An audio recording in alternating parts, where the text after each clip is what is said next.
ደብረጽዮን የፕሪቶሪያውን ስምምነት በተናጠል መተርጎምና በተመረጠ አኳኋን መተግበር የኢትዮጵያን ውስጣዊ አንድነት ይሸረሽራል ሲሉ ለተመድ ዋና ጸሐፊ አንቶኒዮ ጉቴሬዝ በጻፉት ረጅም ደብዳቤ አስጠነቀቁ። ደብረጽዮን ጠቅላይ ሚኒስትር አብይንም በብዙ ጉዳዮች ከሰዋል። በቅድሚያ የምናቀርብላችሁ ዘገባ ይሆናል። የማነ ገብረ መስቀል የብልጽግና ፓርቲ መሪዎች በከፍተኛ የመርሳት ችግር ተጠቅተዋል በማለት ለጠቅላይ ሚኒስትር አብይ የሰሞኑ ንግግሮች በስላቅ የተሞላ አዲስ ምላሽ ሰጡ። ሌላኛው ዘገባችን ነው። ተቃዋሚው የቤንሻንጉል ጉሙዝ ክልል ምክር ቤት አባል ዮሐንስ ተሰማ አዲስ የሽብር ክሶች እንደተመሰረቱባቸው ዋዜማ ሰምታለች። አንዱ ክስ ከመተከል ዞን የይገባኛል ጥያቄ ጋር የተያያዘ ነው። በዚህ ጥንቅር የተካተተ ሌላኛው ዘገባችን ነው። ጤና ይስጥልኝ። ከዋዜማ ዕለታዊ ዜናዎች ጋር አብራችሁን ቆዩ። ኢዮብ ተስፋዬ ነኝ። ህወሓት በሊቀመንበሩ ደብረጽዮን ገብረ ሚካኤል ፊርማ ፌዴራል መንግስቱን የሚከስ አዲስ ደብዳቤ ለተባበሩት መንግስታት ድርጅት ዋና ጸሐፊ አንቶኒዮ ጉቴሬዝ ጻፈ። ህወሓት በዚህ ደብዳቤው ጠቅላይ ሚኒስትር አብይ ሰሞኑን በህዝብ ተወካዮች ምክር ቤት ቀርበው የተናገሯቸው ንግግሮች አሳሳቢ መሆናቸውንም ገልጧል። በፌዴራል መንግስቱ የቁርጠኝነት ማነስ በሚመስል ምክንያት ትልቅ ተስፋ የተጣለበት የፕሪቶሪያው የግጭት ማቆም ስምምነት በአብዛኛው ተስፋው ተመናምኗል ያለው ህወሓት በአሁኑ ወቅት በግጭት ማቆም ስምምነት ተፈራራሚ ወገኖች መካከል አለመተማመን አጠራጣሪ ሁኔታ የሰፈነው የስምምነቱ ቁልፍ ጉዳዮች ተግባራዊ ባለመሆናቸው እንደሆነ ገልጧል። ህወሓት ጠቅላይ ሚኒስትር አብይ በተያዘው ሳምንት በህዝብ ተወካዮች ምክር ቤት ፊት ቀርበው የፕሪቶሪያውን የግጭት ማቆም ስምምነት የተደራደርነው ከህወሓት ጋር ሳይሆን ከሶስት ተደራዳሪዎች ማለትም ከጀነራል ጻድቃን ገብረተንሳይ፣ ከጌታቸው ረዳና ከአሰፋ አብርሃ ጋር ብቻ ነው በማለት መናገራቸው እጅግ አሳስቦኛል ብሏል። የጠቅላይ ሚኒስትሩ አነጋገር የህወሓትን ህጋዊ ሰውነት መሰረዝ ጋር ተዳምሮ ሲታይ በግጭት ማቆም ስምምነትና በአጠቃላይ በሰላም ሂደቱ ላይ ከፍተኛ ህጋዊና ፖለቲካዊ አንድምታ ያለው መሆኑን በመግለጽ ህወሓት ስጋቱን አንጸባርቋል። ህወሓት በዓለም አቀፍ ህግ ማንኛውም ተደራዳሪ ግለሰብ የወከለውን አካል ወይም መንግስት እንጂ ራሱን እንደማይወክል እንዲሁም በተቃራኒ ያለው ወገንም ተደራዳሪ ግለሰቦችን ከወከላቸው አካል ጋር እንጂ ከግለሰቦቹ ጋር ግንኙነት እንደማያደርግ ይታወቃል ብሏል። አንድ ህጋዊ ስምምነት ከተፈረመ በኋላ በትጥቅ ግጭት ውስጥ የነበሩ አካላት ለሚፈራረሟቸው የሰላም ስምምነቶች ገዢ ከሆነው ዓለም አቀፍ ህግና ደንብ ጋር የሚቃረን መሆኑንም ህወሓት አውስቷል። ሶስቱ ግለሰቦች የፌዴራል መንግስቱ ሹሞች ሆነዋል ያለው ህወሓት ግለሰቦቹ ህወሓትን የማይወክሉ ብቻ ሳይሆኑ የትግራይ ህዝብን ፍላጎትም የሚያንጸባርቁ አይደሉም ብሏል። አንድ መንግስት በስምምነቱ አተገባበር ዙሪያ ከራሱ ባለስልጣናት ጋር ንግግር እያደረገ እንደሆነ የሚገልጽበት ሁኔታ በዓለም አቀፍ ህግም ሆነ በድርድር መርሆዎች ውስጥ የለም በማለት የጠቅላይ ሚኒስትሩን አነጋገር ህወሓት የተቸ ሲሆን ይህ የጠቅላይ ሚኒስትሩ አነጋገር የስምምነቱን ህጋዊና ፖለቲካዊ መሰረት ጨርሶ የሚንድ እንደሆነም ገልጧል። ፌዴራል መንግስቱ ህገ መንግስታዊ ስርዓትን መመለስን፣ ህጋዊ ክልላዊ አስተዳደር ማዋቀርን፣ የታጠቁ ኃይሎችን በኃይል ከያዟቸው የትግራይ ግዛቶች ማስወጣትንና ተፈናቃዮችንና ስደተኞችን መመለስ የመሳሰሉ ቁልፍ የስምምነቶቹን ጉዳዮች ወደ ጎን በመግፋት በሰብአዊ እርዳታ ተደራሽነትና በመሰረታዊ አገልግሎቶች መጀመር ላይ ብቻ ማተኮሩ ከስምምነቱ በከፍተኛ ደረጃ ያፈነገጠ ጉዳይ እንደሆነ የህወሓት ደብዳቤ ጠቅሷል። መተማመንና ዘላቂ ሰላም በሁሉን አካታች ፖለቲካዊ ውይይት ብቻ እንጂ በተናጠል መግለጫና መገናኛ ብዙሃን ትርክት ሊሳኩ እንደማይችሉም አጽንኦት ሰጥቷል። መግለጫው የስምምነቱ ተፈራራሚ የሆነውን አካል ህጋዊነት ማሳጣት ውጥረትን በድጋሚ የሚያቀጣጥልና ስምምነቱ እስካሁን ያስገኛቸውን አዎንታዊ ውጤቶች የሚቀለብስ እንደሆነ በመግለጽም አስጠንቅቋል። ህወሓት ዓለም አቀፉ ህብረተሰብ የግጭት ማቆም ስምምነቱ ህጋዊነት እንዲቀጥልና መንግስት ከትግራይ ባለስልጣናት ጋር ገንቢ ግንኙነት እንዲያደርግ ዲፕሎማሲያዊ ግፊት እንዲያደርጉም ጠይቋል። የስምምነቱ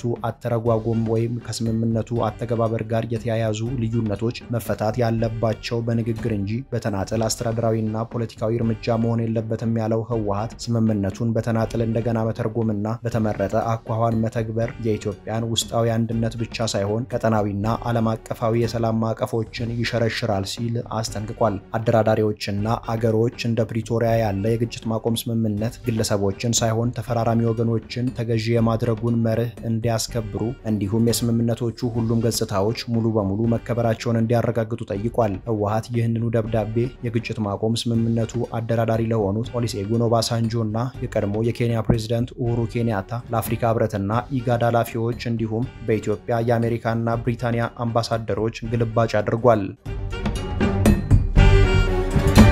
የኤርትራ መንግስት ማስታወቂያ ሚኒስትር የማነ ገብረ መስቀል ጠቅላይ ሚኒስትር አብይ በኤርትራ በተለይም በቀይ ባህርና አሰብ ዙሪያ ባለፈው ማክሰኞ ለህዝብ ተወካዮች ምክር ቤት ለሰጡት ማብራሪያ ሌላ በስላቆች የተሞላ ምላሽ ሰጥተዋል። የማነ አርብ ጥቅምት 21 በማህበራዊ ትስስር ገጻቸው ላይ በሰጡት በስላቅ የተሞላ ምላሽ ጠቅላይ ሚኒስትር አብይ ስለ ቀይ ባህር የተናገሩትን ንግግር ጠቅሰዋል።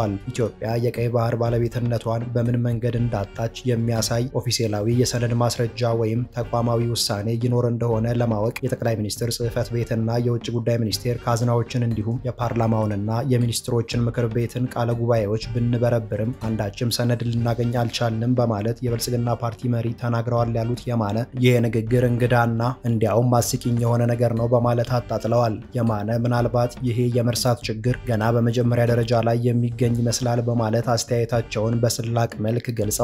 የብልጽግና ፓርቲ መሪ በወቅቱ የኢትዮጵያ የውጭ ጉዳይ ሚኒስትር የነበሩትን እንዲሁም በአሁኑ ወቅት የኢጋድ ዋና ጸሐፊ የሆኑትን ወርቅነህ ገበየሁን ጨምሮ ከከፍተኛ ባለስልጣኖቻቸው ጋር አስመራ መጥተው የኤርትራና ኢትዮጵያ የሰላምና ወዳጅነት የጋራ መግለጫ የተሰኘ ስምምነት ከፕሬዝዳንት ኢሳያስ አፈወርቂ ጋር ተፈራርመዋል ያሉት የማነ የዚህ ስምምነት ዋና ይዘት በ1900 በ1902 እና በ1908 ስምምነቶች መሰረት ለኤርትራ ዓለም አቀፍ ድንበር እውቅና የሚሰጠውን የኢትዮ ኤርትራ ዓለም አቀፍ የድንበር ኮሚሽን ውሳኔ ተግባራዊ የማድረግ ጉዳይን የሚመለከት እንደነበር ገልጸዋል። የማነ የኢትዮጵያ ጦር ኃይሎች ጠቅላይ ኤታማዦር ሹም ፊልድ ማርሻል ብርሃኑ ጁላ ከጥቂት ዓመታት በፊት ተናግረውታል ያሉትን አንድ ንግግር በዚሁ መልእክታቸው ላይ ጠቅሰዋል። ኢታማዦር ሹሙ በዚያ ንግግራቸው በ1990 ዓመተ ምህረት ከኤርትራ ጋር የድንበር ጦርነትን የጀመረው የኢትዮጵያ ጦር ሆኖ ሳለ የኢትዮጵያ መንግስት ኤርትራን በወራሪነት በመክሰሱ እኔና ሌሎች ጓዶቼ ሀፍረት ተሰምቶን ነበር የሚል ንግግር ማድረጋቸውን እናስታውሳለን በማለት የማነ ታሪካዊ ማስረጃ አድርገው ጠቅሰዋል። የማነ አያይዘውም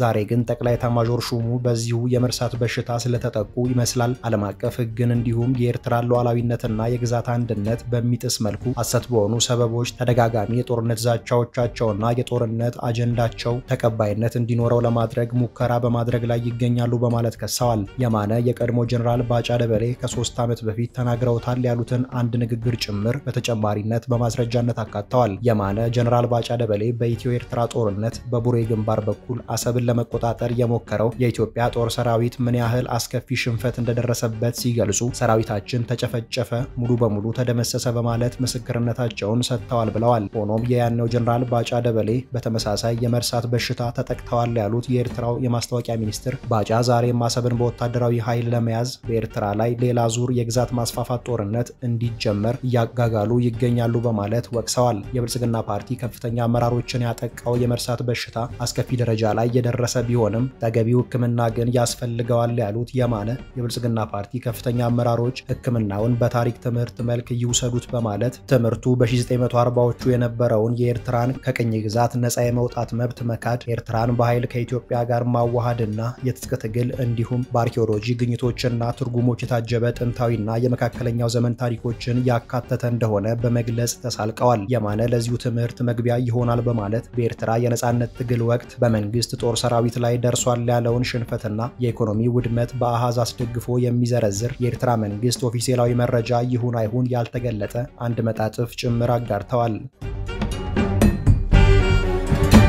የቤንሻንጉል ጉሙዝ ተቃዋሚ የምክር ቤት አባል ዮሐንስ ተሰማ አዲስ የሽብር ክስ እንደተመሰረተባቸው ዋዜማ ሰምታለች። በቤንሻንጉል ጉሙዝ ክልል ምክር ቤት የቦሮ ዴሞክራሲያዊ ፓርቲ ቦዴፓ ተወካዩ ዮሐንስ ተሰማ ከሽብር ጋር በተያያዘ ክሶች ፍርድ ቤት የዋስትና መብታቸውን ከፈቀደላቸው በኋላ ከመሬት ሊዝ ጋር በተያያዘ ነባር ክስ የእስር ቅጣት የተጣለባቸው ዮሐንስ አሁን ደግሞ 3 አዲስ ተደራራቢ ክሶች እንደቀረቡባቸው ዋዜማ ተረድታለች። የክልሉ አቃቤ ሕግ በዮሐንስ ላይ ያቀረባቸው 2 ክሶች ብር ጋር የተያያዙ ሲሆን አንዱ ክስ ደግሞ በመተከል ላይ ከሚነሳው የይገባኛል ጥያቄ ጋር የተያያዘ የክልሉን የግዛት አንድነት የመንካት ወንጀል ነው። ዮሐንስ አዲስ ክስ የተመሰረተባቸው ከአወዛጋቢው የክልሉ ህገ መንግስታዊ ማሻሻያ ላይ በተያያዘ በተጠረጠሩበት ወንጀል ዋስትና ከተፈቀደላቸው ከአንድ ወር በኋላ ነው። የአሶሳ ከተማ ከፍተኛ ፍርድ ቤት አርብ መስከረም 23 2018 ዓ.ም በዋለው ችሎት ዮሐንስ በመጀመሪያዎቹ ክሶች በ10,000 ብር ዋስትና እንዲፈቱ ውሳኔ ማሳለፉን መዘገባችን ይታወሳል። ሆኖም የምክር ቤት አባሉ ያለመከሰስ መብታቸው ከተነሳበት ክስ በተጨማሪ ከከተማ መሬት ሊዝ ይዞታ ጋር በተገናኘ በተቀሰቀሰባቸው የቆየ ክስ 5 ዓመት ከ10 ወር እስር ስለተፈረደባቸው ከእስር ሳይፈቱ እንደቀሩ አይዘነጋም። ዮሐንስ የዋስትና መብት ካገኙባቸው የክልሉን ሕገ መንግስት ለመናድ የመንቀሳቀስና ከውጪ ኃይሎች ጋር ግንኙነት የመፍጠር ወንጀሎች በተጨማሪ በ3 ተደራራቢ ወንጀሎች ተከሰዋል። የክልሉ ፍትህ ቢሮ በዮሐንስ ላይ ተደራራቢ ክሶችን ያቀረበው በፌዴራል ከፍተኛ ፍርድ ቤት ለአሶሳና አካባቢዋ ተዘዋዋሪ ችሎት መሆኑን ዋዜማ የተመለከተችው የክስ መዝገብ ያስረዳል።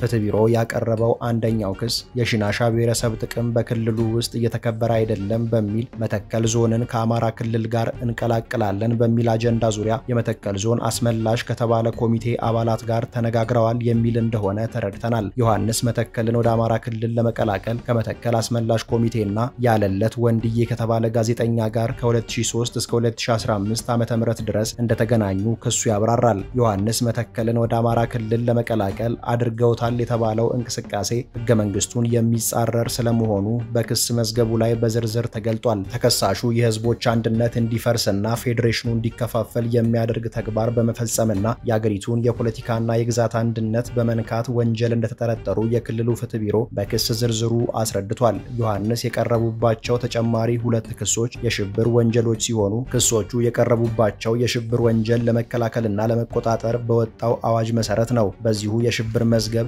በሁለተኛነት የቀረበው ክስ ተጠርጣሪው የፓርቲያቸው የህዝብ ግንኙነት ኃላፊና የክልሉ ስራ አመራር ተቋም ዋና ዳይሬክተር በነበሩበት ወቅት የኦነግ ሸኔ አሸባሪ ቡድን አባል ነው ለተባለ ያጎታቸው ልጅ መረጃ ሰጥተዋል የሚል ነው። ዮሐንስ የሽብር ቡድኑ አባል ነው ለተባለው ያጎታቸው ልጅ ጃላርቡ ገነቲ ወይም በረዳ ሙለታ ገርቢ ስለ መንግስት የጸጥታ ዘመቻ መረጃ በመስጠት ተጠርጥረዋል ይላል ክሱ። ተጠርጣሪው በ2015 ዓ.ም በስም ለተጠቀሰው የታጣቂ ቡድኑ አባል የመከላከያ ሰራዊትና ፌዴራል ፖሊስ አባላት እየመጡ ስለሆነ ካላችሁበት አካባቢ ሽሹ በማለት በ2016 ዓ.ም በተመሳሳይ በቡለንና ድባጤ ወረዳዎች የሰፈሩ የቡድኑ ታጣቂዎች እንዲደመሰሱ የጸጥታ አካላት የወሰኑትን ውሳኔ በስልክ በማስተላለፍ ለሽብርተኛ ቡድን በመረጃ እገዛ በማድረግ ወንጀል እንደተከሰሱ መዝገቡ ያብራራል። በሶስተኛ የክስ መዝገብ የቀረበባቸው የሽብር ወንጀል ክስ የሕገ መንግስት ትርጉም ከጠየቁበት የክልሉ ሕገ መንግስት ማሻሻያ መጽደቅ ጋር በተያያዘ በግል የፌስቡክ ገጻቸው አሰራጭተውታል ከተባለ መረጃ ጋር በተያያዘ ነው። ዮሐንስ የክልሉ ምክር ቤት የካቲት 17 2017 ዓ.ም የጸደቁ የተለያዩ አዋጆችን መነሻ በማድረግ ያሰራጩት ቅስቀሳ የ3 ሰዎች ሕይወት እንዲጠፋ ምክንያት መሆኑን በክሱ መዝገብ ዝርዝር ላይ ተጠቅሷል። ዮሐንስ በማህበራዊ መገናኛ ዘዴ አድርገውታል በተባለ ቅስቀሳ ምክንያት ሕይወታቸውን አጥተዋል ከተባሉት 3 ሰዎች በተጨማሪ ዮሐንስ የሽብር ወንጀል እንዲፈጸም በማነሳሳት ወንጀል ጭምር ተከሰዋል። የክልሉ የሕገ መንግስት ማሻሻያ የክልሉ ምክር ቤት መቀመጫ ወንበር ብዛት ከ99 ወደ 165 ከፍ ማድረጉን ተከትሎ ነበር ዮሐንስና 2 የቦዴፓ ፓርቲን በክልሉ ምክር ቤት የሚወክሉ ተወካዮች በማሻሻያው ላይ የህጋዊነት ጥያቄ በማንሳት በፌዴሬሽን ምክር ቤት የሕገ መንግስት አጣሪ ጉባኤ የሕገ መንግስት ትርጉም እንዲሰጥበት አቤቱታ ያቀረቡት። የትግራይ ጊዜያዊ አስተዳደር በፕሪቶሪያው የግጭት ማቆም ስምምነት መሰረት የትግራይ የጦርነት ተፈናቃዮች ወደ ቀያቸው እንዲመለሱ ለማድረግ በስምምነቱ መሰረት ከፌዴራል መንግስቱ ጋር የጋራ ግንኙነት እንዲደረግ ጠይቋል። ከድርድርና መግባባት ውጭ ያለው አማራጭ የከፋ ውድመትና ጉዳት እንደሚያስከትል ግልጽ ነው በማለት ያስጠነቀቀው ጊዜያዊ አስተዳደሩ ተፈናቃዮችን ክብራቸውንና ደህንነታቸውን ባስጠበቀ አኳኋን ወደ ቀያቸው እንዲመለሱ ከማድረግ ውጭ ሌላ ሴራ ተቀባይነት የለውም በማለት አቋሙን ገልጧል። የጊዜያዊ አስተዳደሩ ካቢኔ በታጠቁ ኃይሎች ቁጥጥር ስር የሚገኘውን ህዝብ ጉዳይና በትግራይ ህገ መንግስታዊ ሉዓላዊነት ላይ በጥልቀት መወያየቱን ጥቅምት 20 ባወጣው መግለጫ ላይ ገልጧል። የፕሪቶሪያው የግጭት ማቆም ስምምነት የትግራይ ህዝብ ህልውናና ደህንነት እንዲረጋገጥ፣ ሰብአዊና ዴሞክራሲያዊ መብቶች እንዲከበሩ ምቹ ሁኔታዎችን እንደሚፈጥር፣ አስተማማኝ የሆነ ሰላም እንዲፈጠርና የፖለቲካ ልዩነቶች በህጋዊና ፖለቲካዊ ውይይት ለመፍታት ማዕቀፍ ሆኖ እንደሚያገለግል ይጠበቃል በማለት ገልጧል። ስምምነቱ ደም አፋሳሹን ጦርነት ከማስቆሙ በዘለለ በትግራይ ህዝብ ላይ ከደረሰ ማህበራዊና ኢኮኖሚያዊ ጉዳት እንዲያገግም የሚረዱ የተዘጉ መሰረታዊ አገልግሎቶች እንደገና እንዲጀመሩ ማድረጉን የጠቀሰው ጊዜያዊ አስተዳደሩ ከትግራይ ህዝብ ህልውናና ደህንነት እንዲሁም ከሰላምና ህገ መንግስታዊነት ጋር የተያያዙ መሰረታዊ ሰብአዊና ፖለቲካዊ ጉዳዮች ግን እስካሁንም አልተነኩም ብሏል። ሆኖም የትግራይ ህዝብና ጊዜያዊ አስተዳደሩ ይህን ጉዳይ በከፍተኛ ጥንቃቄ በመያዝ በስምምነቱ መሰረት በትግራይ አስተማማኝ ሰላም እንዲረጋገጥ እየጠበቁ እንደሚገኙ ገልጧል። ጊዜያዊ አስተዳደሩ ከምዕራብ ትግራይ የተፈናቀሉ ዜጎችን ወደ ቀያቸው ለመመለስ በሚል ሽፋን መንግስት ያደረገው እንቅስቃሴ ከሀገሪቱ ህገ መንግስትና ከፕሪቶሪያው ስምምነት ስለሚቃረን እንዲሁም የክልሉን የሰላም ተስፋ አደጋ ላይ ስለሚጥል ፈጽሞ ተቀባይነት የለውም ብሏል። የትግራይ ህዝብ ቁልፍ ጥያቄና የጊዜያዊ አስተዳደሩ ዋና ተልዕኮ ከዚህ ውጪ ሊተገበር እንደማይችል ሊታወቅ ይገባል በማለትም አጽንኦት ሰጥቷል። ጊዜያዊ አስተዳደሩ ከድርድርና ከትክክለኛ ግንዛቤ ውጪ ሌላ ማንኛውም አማራጭ የከፋ ውድመትና ጉዳት እንደሚያስከትል ግልጽ ነው ብሏል። ጊዜያዊ አስተዳደሩ በመጨረሻም አፍሪካ ህብረት፣ ዓለም አቀፍ ድርጅቶችና ዓለም አቀፉ ማህበረሰብ የትግራይ ህዝብን ሰቆቃ ለመፍታት በፕሪቶሪያው የግጭት ማቆም ስምምነት እንዲሁም በዓለም አቀፍ የሰብአዊ መብቶች ህግጋት መሰረት ኃላፊነታቸውን እንዲወጡ ጥሪ አድርጓል።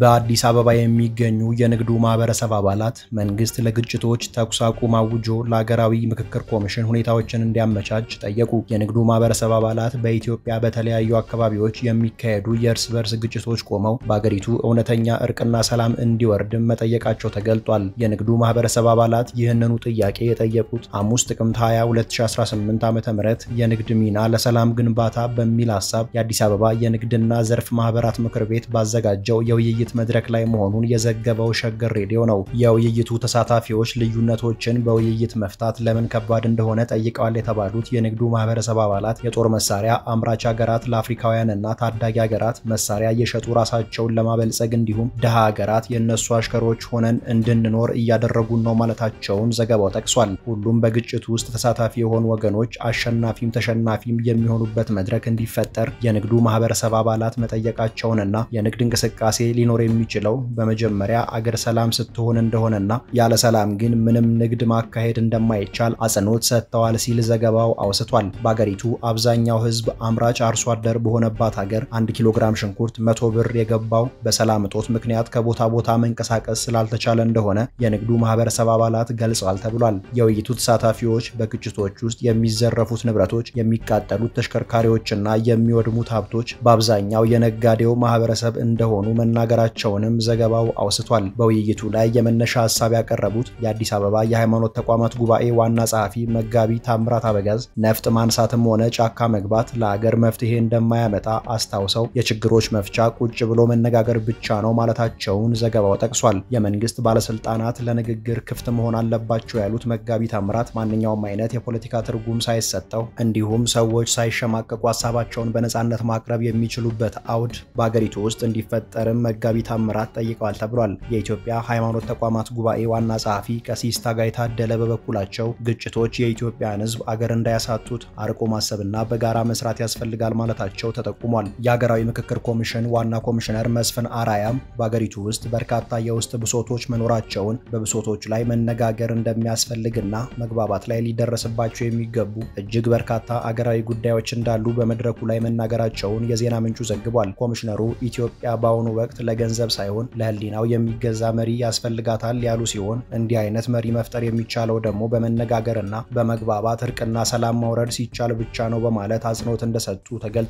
ጠቅላይ ሚኒስትር አብይ ባለፈው ማክሰኞ ጥቅምት 18 በህዝብ ተወካዮች ምክር ቤት ቀርበው ከምክር ቤት አባላት ለቀረቡ ጥያቄዎች ምላሽና ማብራሪያ በሰጡበት ወቅት በአገሪቱ በአንዳንድ አካባቢዎች የሚካሄደው ግጭት መቆም አለበት በማለት መናገራቸው ይታወሳል። ለዕለቱ ያዝናቸው መረጃዎቻችን እነዚህ ነበሩ። ተጨማሪ የዋዜማ ዜናዎችንና መረጃዎችን ዋዜማ ሬዲዮ ብላችሁ በማህበራዊ ገጾቻችን ታገኛላችሁ። ጤና ይስጥልኝ።